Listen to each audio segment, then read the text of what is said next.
First of all, we live in a dynamic culture. Secondly, not everybody in this culture is creative. Third, everybody knows magic when they see it. And we produce a lot of magic.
Whether that magic is that comes out of our mouth, that comes out of the expression of our bodies, the expression of our fabrics, or ideas, or poetry, or writings, we produce a lot of magic. And the human is attracted to what is magical. And when someone sees something that is magical, and then it moves them, like Picasso, they then take that influence in and absorb it and mix up themselves and put out something else. And you say, aha, part of that came from Africa, part of that came from this Black American, part of that song came, or that play came. It's all true. But that's the society in which we live in. And I think the problem, unless you can, and in this society also being competitive and one of an ownership society, unless you can protect your creative source and also exploit it, somebody else will. Although copyright laws for music started in 1831, enforceable ownership was often denied to the formerly enslaved. Talents like Ciceretta Jones, the viral opera legend died in a debtor's home, and minstrel artist Billy Kirsten fought hard to be paid the same as white performers without success. But that all changed when Ray Charles successfully fought for his masters and won, giving greater ownership to Black artists in America. Questions surrounding ownership would come up once again in the 1970s, when artists like the Sugar Hill Gang and Grandmaster Flash remixed poetry with sampling and interpolations of other artist music and called the new art form rap. Biz Markie's use of Gilbert Sullivan's Alone Again for his hit song, Just a Friend, became the battleground for copyright challenges. The subsequent lawsuit changed copyright law, and the industry amassed. We live in a capitalist society, and to the extent that hip-hop artists, or indeed any artists of color, have succeeded, they have done it by people repeating their words and repeating their music. I'm not quite sure if I'm the best person on this because, hey, on one hand, I thought, hey, if I could copyright and trademark every word that comes out of the ghetto, I'll be rich by now. Because, jazz was one, cool was another, Big Apple is another, and I'm sure this generation could come up with more. Bitch, finna get crunk, eyebrows on fleek, the fuck.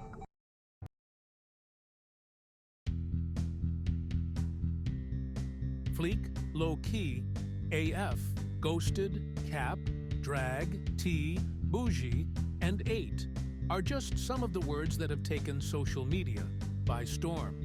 And as the culture moves further into an attention economy, finding new ways to capitalize and secure your creations have become complicated, as the government has not caught up with the new ways media is rapidly changing.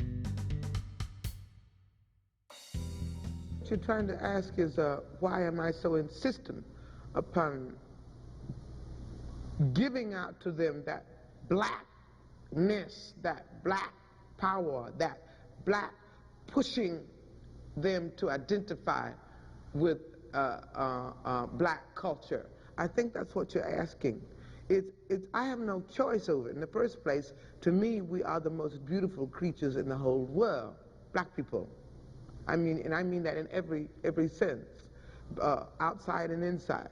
And to me, we have a culture that is surpassed by no other civilization, but we don't know anything about it.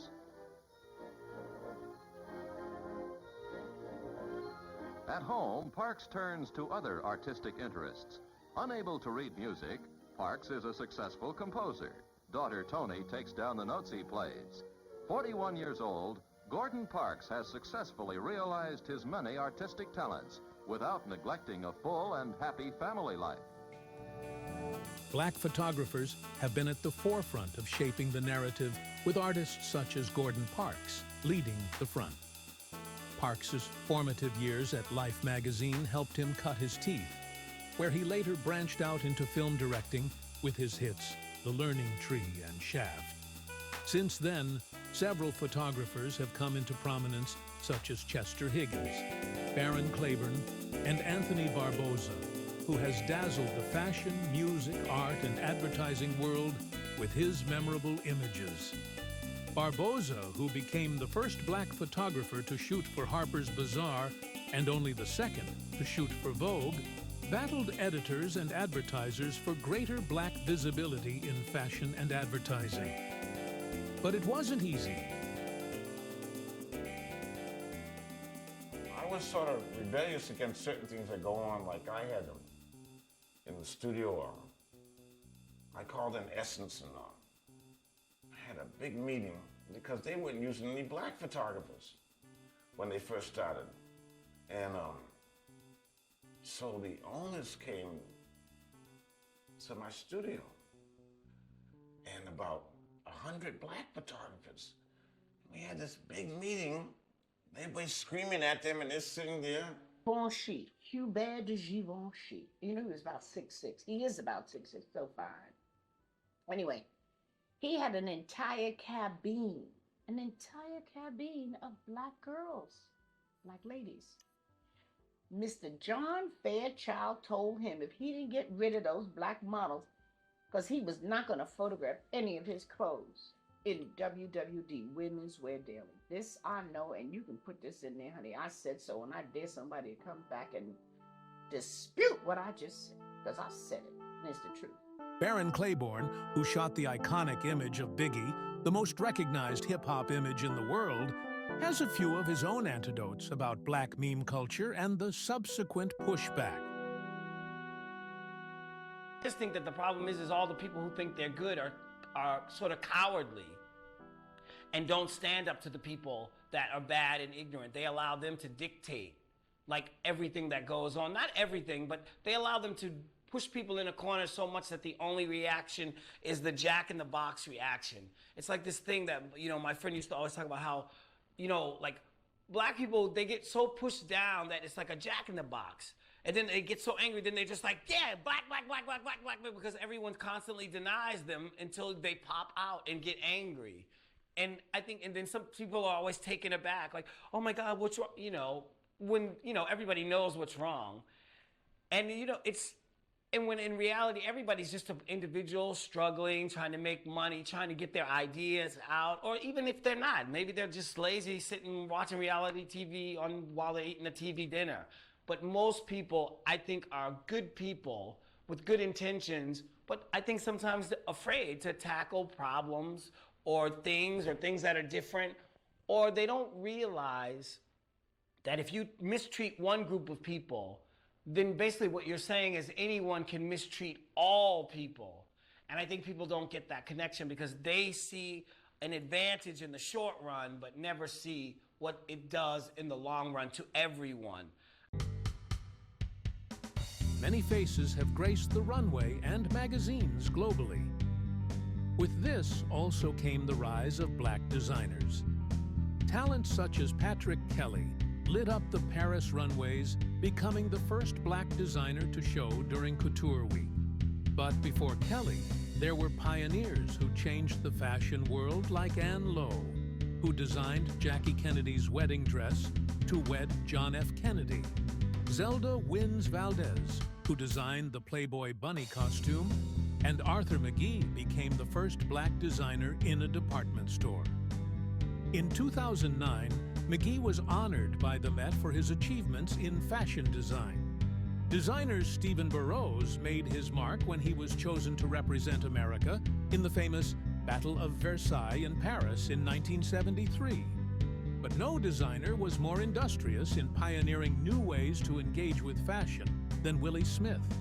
And the woman who shaped the culture was model, fashion editor, and legend Audrey Smaltz.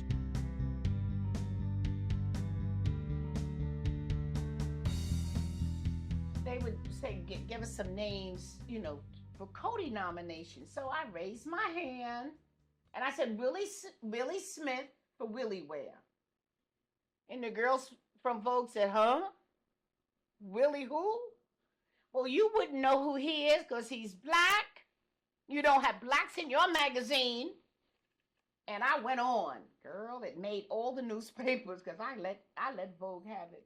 Willie Smith called me the next day. He said, Audrey, Vogue's been here. Racism and ignoring the contributions of black people is so prevalent simply because what has been done to black people is so big that nobody wants to tackle it. Nobody really wants to talk about it or tell the truth because many people gain from it and they still do. What I talk to people about all the time about, you know, when you think about art and think about the influences of art, this is the first time in history for black people in music, fashion, visual arts that we can reference another older black person. This has never happened really before. People that we look at right now, like Grace Jones probably didn't have anyone to reference when she think about, maybe Josephine Baker if you would think about someone like that to reference or compare to Grace Jones. But in contemporary art, some of the people I look at like David Hammonds and Fred Wilson, when they were growing up as artists, you know, I don't think they had another black person to look at and say, this is what I'm thinking about. Maybe they did, but I know for a fact we can, you know, now we can be in shows with other artists that we've admired 20, 30 years ago. And I think we can kind of have a conversation with them. Even with fashion, you can kind of have a show that's inspired by Patrick Kelly if you're a designer right now. You know, you can have a show that's inspired by Elizabeth Catlett if you're an artist right now. And I think that's a remarkable progression in art and the creative field in general. Though many of our innovations and success were born out of a need for expression, escape, and necessity, Black American creativity has become ingrained in the fabric of American culture. As our influence begins to match our compensation, it is important to remember the long battle for self and creative ownership that those who came before us endured so that we can prosper.